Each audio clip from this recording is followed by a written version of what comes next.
Welcome to the तार education friends. आज है 3 जून 2021। देखेंगे अब तक के सभी महत्वपूर्ण करंट अफेयर्स जो आपके आगामी सभी परीक्षाओं के लिए अति महत्वपूर्ण होंगे, और साथ में देखेंगे ज़्यादा से ज़्यादा एक्स्ट्रा फैक्ट्स जो आपको औरों से आगे रखेगा। इस क्लास का PDF आप तार एजुकेशन के वेबसाइट पर से डाउनलोड कर सकते हैं। वहाँ आप daily, weekly, monthly current affairs पढ़ सकते हैं, डेली क्विज सॉल्व कर सकते हैं और PDF भी डाउनलोड कर सकते हैं। इसका लिंक, तार एजुकेशन का link, website link description box में दिया हुआ है, और साथ ही आप टेलीग्राम चैनल से भी ज्वाइन हो सकते हैं, जिसका लिंक भी डिस्क्रिप्शन बॉक्स में दिया हुआ है। क्वेश्चंस हिंदी इंग्लिश दोनों में है। आपसे आग्रह है कि क्लास पूरा देखें, तभी आपको इस क्लास का महत्व पता चलेगा। और क्लास अगर अच्छा लगे तो प्लीज़ अन्य दोस्तों के साथ शेयर करें, और चैनल को अब तक आपने सब्सक्राइब नहीं किया है तो अभी सब्सक्राइब बटन दबा दीजिए, और सब्सक्राइब कर लिए हैं तो बहुत बहुत धन्यवाद। तो चलिए शुरू करते हैं आज का क्लास। पहला प्रश्न है, recently who has been given the additional charge of the chairman of the central board of direct taxes, अर्थात CBDT के चेयरमैन का अतिरिक्त प्रभार किसे दिया गया है अभी, केंद्रीय प्रत्यक्ष कर बोर्ड का। तो इसका सही जवाब है JB मोहपात्रा। इन्हीं को दिया गया है केंद्रीय प्रत्यक्ष कर बोर्ड CBDT का अध्यक्ष का अतिरिक्त प्रभार। CBDT के बारे में देख लेते हैं पहले।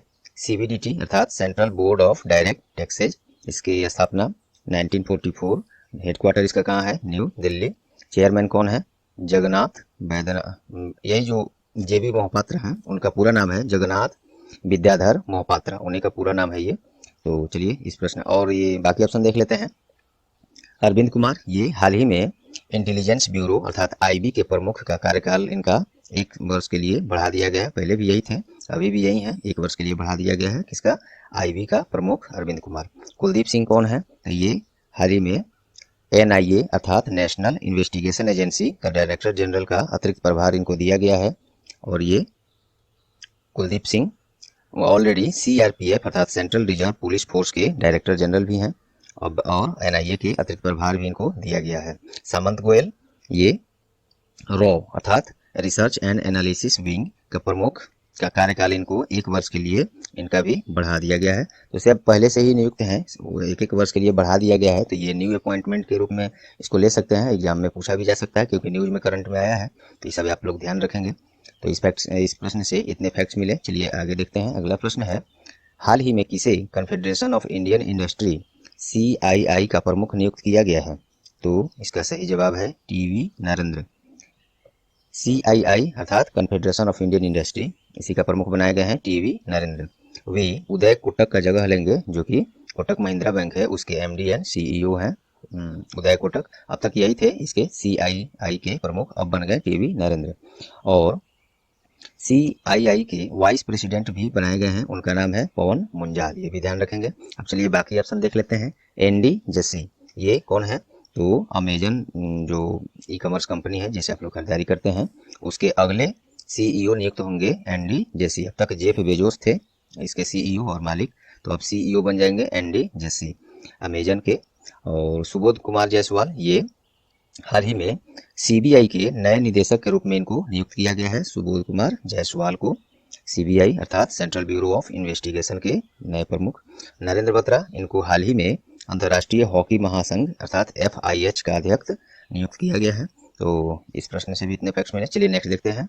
हाल ही में जारी पुस्तक 1232 kilometre the long journey home, ये पुस्तक किसके द्वारा लिखा गया है, तो इसका सही जवाब है विनोद कापरी। उन्हीं के द्वारा ये 1232 kilometre the long journey home लिखा गया है। चलिए बाकी ऑप्शन देख लेते हैं। सलमान रश्दी, इन्होंने भी हाल ही में एक बुक लिखा है, क्या नाम है उसका, language of truth essays 2003 to 2020, ये पुस्तक सलमान रश्दी के द्वारा लिखा गया है। और रवि शास्त्री, ये इन्होंने भी हाल ही में एक पुस्तक लिखा है, ये उसका नाम है star gazing the players in my life, ये रवि शास्त्री के द्वारा लिखा गया है। और ये हैं कौन, तो वर्तमान में भारतीय क्रिकेट टीम, पुरुष क्रिकेट टीम का कोच हैं रवि शास्त्री। और आदित्य गुप्ता, इन्होंने भी हाल ही में एक पुस्तक लिखा है, the 7 lessons from Everest expedition from life and business. ये पुस्तक का नाम थोड़ा लंबा है, भले ही आपको ये महत्वपूर्ण नहीं लग रहा होगा, लेकिन इसमें कुछ और फैक्ट्स है। इसलिए ये महत्वपूर्ण है। पुस्तक का नाम फिर से मैं रिपीट कर देता हूँ, 7 lessons from Everest expedition from life and business. Aditya Gupta द्वारा लिखा गया है। ये चर्चा में और ख़ास इसलिए है कि ये पुस्तक जब बिकेगी और उससे जो प्राप्त राशि आएगी, उस राशि को बच्चों की देखभाल, सुरक्षा और शिक्षा पर खर्च की जाएगी, इसीलिए ये खास है। चलिए नेक्स्ट। हाल ही में एसबीआई इकोनॉमिस्ट्स द्वारा जारी रिपोर्ट इको रैप, ये रिपोर्ट का नाम है, ये कौन जारी करता है, ये भी एक प्रश्न हो गया। तो एसबीआई इकोनॉमिस्ट द्वारा ये जारी किया जाता है इको रैप के अनुसार भारत का विकास दर वित्त वर्ष 21-22 में कितने प्रतिशत रहने का अनुमान लगाया गया है। तो इसका सही जवाब है 7.9%। इसके पूर्व यही एजेंसी जो है एसबीआई इकोनॉमिस्ट भारत का विकास दर 10.4% अनुमान लगाया था, लेकिन अब इसे कम करके 7.9 पर ला दिया गया है। क्यों लाया गया होगा, आप लोग अनुमान लगा ही दिए होंगे। कोविड-19 इसका प्रभाव, इस पर प्रभाव डाला है। चलिए बाकी ऑप्शन देखते हैं। 9.2% ये किस कंपनी द्वारा अनुमान लगाया गया है। तो रेटिंग एजेंसी केयर रेटिंग्स जो है उसके द्वारा भारत का विकास दर 21-22 में 9.2 का अनुमान लगाया गया है। और 9.9% ये OECD के द्वारा जारी रिपोर्ट के अनुसार ये अनुमान लगाया गया है 9.9%। OECD का फुल फॉर्म क्या होता है, organization for economic cooperation and development. इसका हेडक्वार्टर पेरिस फ्रांस में है। अच्छा 10.8% किसने लगाया है, तो ये ब्रोकरेज एक कंपनी है नोम्यूरा, उसी ने ये अनुमान लगाया है भारत का विकास दर 10.8%। और नोम्यूरा कहाँ की कंपनी है, तो ये जापानी ब्रोकरेज कंपनी है नोम्यूरा, उसी ने 10.8% अनुमान लगाया है। चलिए नेक्स्ट। रेटिंग एजेंसी मूडीज के अनुसार एक और है, तो इसको हमने ऑप्शन इसमें नहीं रखा है क्योंकि सेम प्रश्न पर आधारित ये भी है, ये भी कल ही का क्वेश्चन है।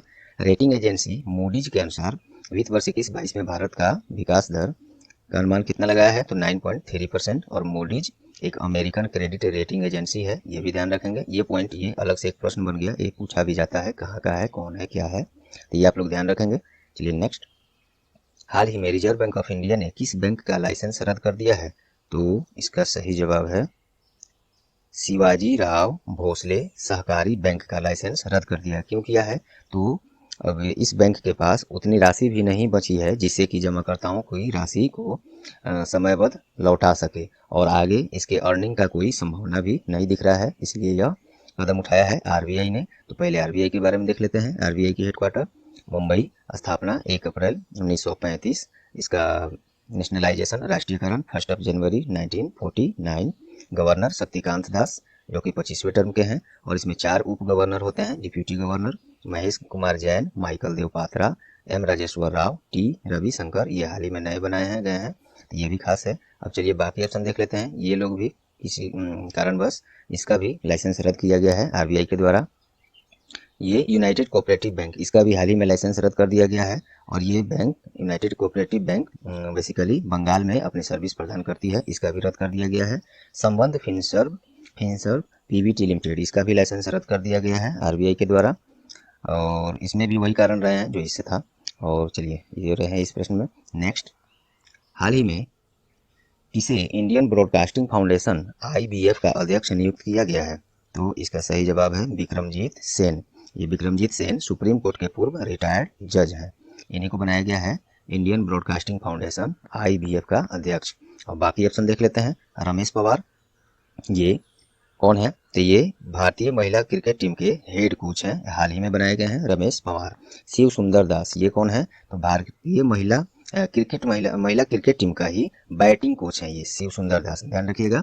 भारतीय महिला क्रिकेट टीम का हेड कोच है रमेश पवार, और उसी टीम का बैटिंग कोच है शिव सुंदर दास। ये दोनों हाल ही में नियुक्त किए गए हैं। मार्टिन ग्रिफिथ्स ये भी इम्पोर्टेंट पॉइंट है, इनको भी बनाया गया है क्या, तो संयुक्त राष्ट्र का नया ह्यूमैनिटेरियन प्रमुख बनाया गया है मार्टिन ग्रिफिथ्स को, तो ये भी वेरी इंपॉर्टेंट पॉइंट है क्योंकि अंतर्राष्ट्रीय स्तर का अपॉइंटमेंट है ये। चलिए नेक्स्ट। हाल ही में किसे भारतीय नौसेना का उप प्रमुख नियुक्त किया गया है, तो इसका सही जवाब है एडमिरल रवनीत सिंह, इनको बनाया गया है भारतीय नौसेना का उप प्रमुख। अब चलिए ये बाकी ऑप्शन देख लेते हैं। जनरल बिपिन रावत ये कौन है, तो chief of defence staff general Bipin Rawat हैं, और ये पद जो है चीफ ऑफ डिफेंस स्टाफ, इसके बारे में काफ़ी डिटेल में कल हमने चर्चा किया था, तो इसको अभी हम फिर से चर्चा नहीं कर रहे हैं। आप लोग डेली क्लास जरूर देखें, जो कि कोई भी पॉइंट आप लोग मिस ना करें।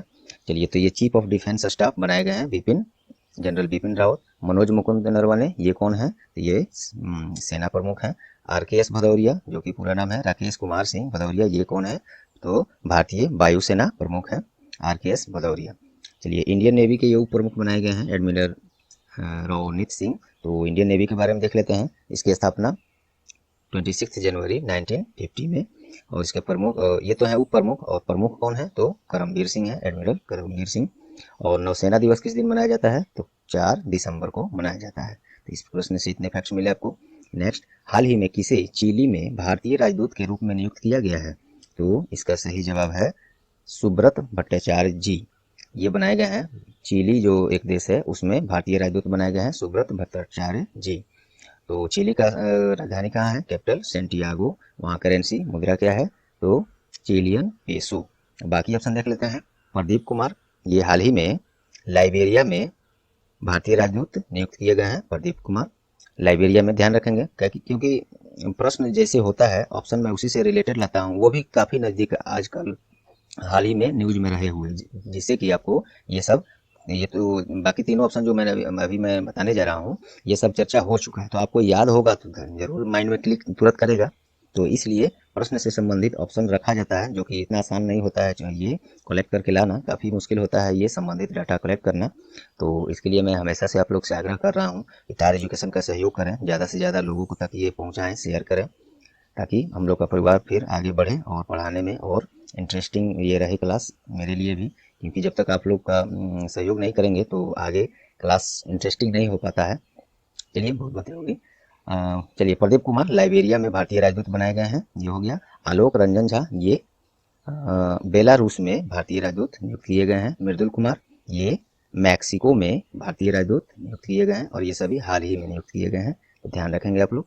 चलिए नेक्स्ट, हाल ही में विश्व स्वास्थ्य सभा के द्वारा किस दिन को विश्व उपेक्षित उष्णकटिबंधीय रोग दिवस के रूप में मनाने का फैसला किया गया है?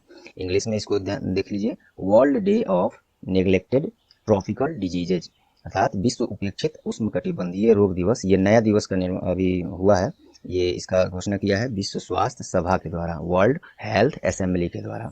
ये नया दिवस है तो इम्पोर्टेंट जरूर है। तो ये किस दिन को मनाने का ये फैसला किया है? 30 जनवरी को। और चलिए बाकी ऑप्शन देख लेते हैं। 1 जून को हाल ही में क्या मनाया गया है? तो 1 जून को हाल ही में वैश्विक अभिभावक दिवस, ग्लोबल डे ऑफ फैमिली मनाया गया है 1 जून को। 1 जून को एक और दिवस था, वो भी जान लीजिए, विश्व दूध दिवस। ये 1 जून को ही मनाया गया। तो दो दिवस उस दिन महत्वपूर्ण हैं, और भी हो सकते हैं जो कि उतने महत्वपूर्ण नहीं है।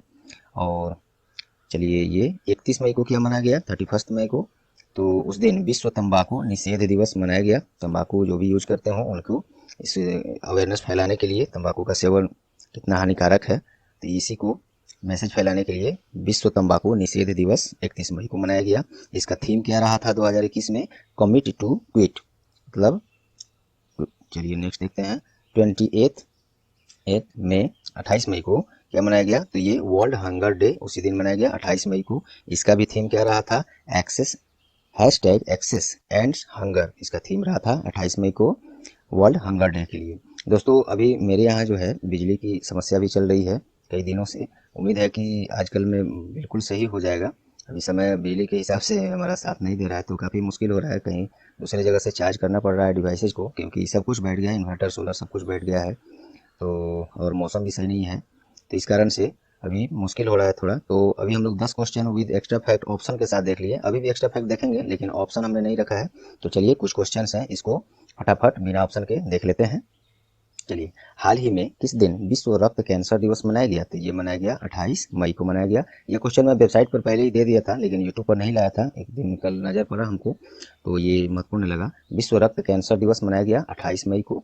और इसी के साथ ये भी जान लीजिए, विश्व कैंसर दिवस कब मनाया जाता है? तो ये 4 फरवरी को। ये था विश्व रक्त कैंसर दिवस, और ये है विश्व कैंसर दिवस 4 फरवरी। चलिए नेक्स्ट, हाल ही में किसे आइसलैंड में भारतीय राजदूत के रूप में नियुक्त किया गया है? तो बी श्याम को आइसलैंड में भारतीय राजदूत के रूप में नियुक्त किया गया है। आइसलैंड का कैपिटल क्या है, राजधानी? तो रेकजाविक, ये है उसका राजधानी। और करेंसी क्या है? तो आइसलैंडिक कोरोना। कोरोना से तो डर ही लग जा रहा है, लेकिन ये दूसरा कोरोना है, आइसलैंडिक कोरोना, ये आइसलैंड का मुद्रा है। चलिए नेक्स्ट, हाल ही में महाराष्ट्र सरकार ने किस समुदाय को 10% EWS कोटा का लाभ देने का फैसला किया है? EWS क्या होता है? Economically weaker section. ये मोदी जी के आने के बाद ही ये कोटा शुरू किया गया था। जनरल कैटेगरी के लोगों को भी पहले कोई किसी तरह का छूट या कोटा नहीं था इस तरह का लाभ देने के लिए, तो उन लोगों को 10% अलग से छूट देने के लिए EWS कोटा बनाया गया।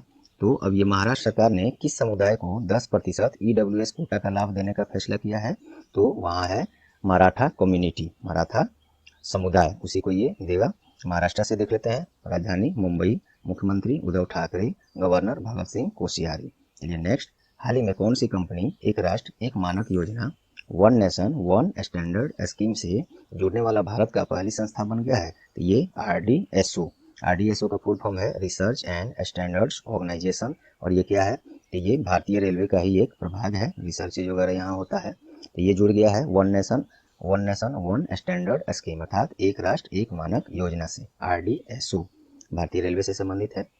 चलिए नेक्स्ट, हाल ही में किसे राष्ट्रीय मानवाधिकार आयोग का अगला प्रमुख नियुक्त किया गया। ये यहाँ से 1-2 क्वेश्चन मैं रिपीटेड रखा हूँ कल का, क्योंकि इंपॉर्टेंट था और अभी फिर से इसको ज़्यादा समय नहीं लगेगा, आपका भी रिपीट हो जाएगा, इसलिए मैंने रख दिया है। अच्छा क्वेश्चन है, चलिए देख लेते हैं। हाल ही में राष्ट्रीय मानवाधिकार आयोग अर्थात NHRC का अगला प्रमुख किसे बनाया गया, अरुण मिश्रा को। और NHRC राष्ट्रीय मानवाधिकार आयोग का जो प्रमुख होते हैं वो कोई ना कोई सुप्रीम कोर्ट के जज ही, रिटायर्ड जज ही नियुक्त किया जाता है। अब तक कैसे ही होते आया है, आगे पता नहीं। तो NHRC अर्थात नेशनल ह्यूमन राइट्स कमीशन, और इसकी स्थापना 12 अक्टूबर 1993, हेडक्वार्टर न्यू दिल्ली, प्रेसिडेंट वही हो गए अरुण मिश्रा। नेक्स्ट, हाल ही में पंजाब सरकार द्वारा प्रत्येक महीने महिलाओं को मुफ्त में सैनिटरी पैड प्रदान करने के लिए कौन सी योजना की शुरुआत किया है, तो उस योजना का नाम है उड़ान। ये पंजाब सरकार ने किया है सैनिटरी पैड देने के लिए महिलाओं को। पंजाब की राजधानी चंडीगढ़, मुख्यमंत्री captain Amarinder Singh, governor VP Singh Badnore. चलिए नेक्स्ट, हाल ही में विश्व स्वास्थ्य संगठन WHO के द्वारा भारत में कोविड-19 वेरिएंट का क्या नाम दिया है, तो ये नाम दिया है कप्पा एंड डेल्टा, कटप्पा वाला दिया रहा था। चलिए तो क्या नाम दिया है, kappa and delta. World health organization ने दिया है, तो उसके बारे में देख लेते हैं। स्थापना 7 अप्रैल 1948, हेडक्वार्टर जेनेवा स्विट्जरलैंड, और इसके प्रेसिडेंट तेद्रोस अधानोम। चलिए ये आज का और क्वेश्चन ऑफ द डे अब देख लेते हैं फटाफट। हाल ही में विश्व दूध दिवस किस दिन मनाया गया, ये कल ही बताया गया है, और आज भी मैंने शायद ऊपर चर्चा भी किया, तो इसका आंसर आप लोग कमेंट में ज़रूर दें। और कमेंट में आप लोग अपना सुझाव, क्लास में कोई बदलाव, कुछ नया और जो ऐड करना चाहिए मुझे, वो सुझाव आप लोग जरूर कमेंट में दें और इसका जवाब भी दें। तो चलिए दोस्तों, उम्मीद करता हूँ ये क्लास आप लोग को परीक्षा उपयोगी लगी होंगी। यदि हाँ तो प्लीज़ वीडियो को लाइक कर दें और ज़्यादा से ज़्यादा शेयर करके तार एजुकेशन का सहयोग करें, क्योंकि आप ही लोग सहयोग करेंगे तो तार एजुकेशन आगे निकल सकता है। और चैनल पर आप नए हैं या चैनल को अपना सब्सक्राइब नहीं किए हैं तो अभी सब्सक्राइब बटन दबा दीजिए, और सब्सक्राइब कर लिए हैं तो बहुत बहुत धन्यवाद। और बेल आइकन साथ में दबा दीजिए, जिससे कि आगे आने वाले सभी महत्वपूर्ण क्लास के नोटिफिकेशन आपको सबसे पहले मिले। तो चलिए ये रहा आज का क्लास। All the best.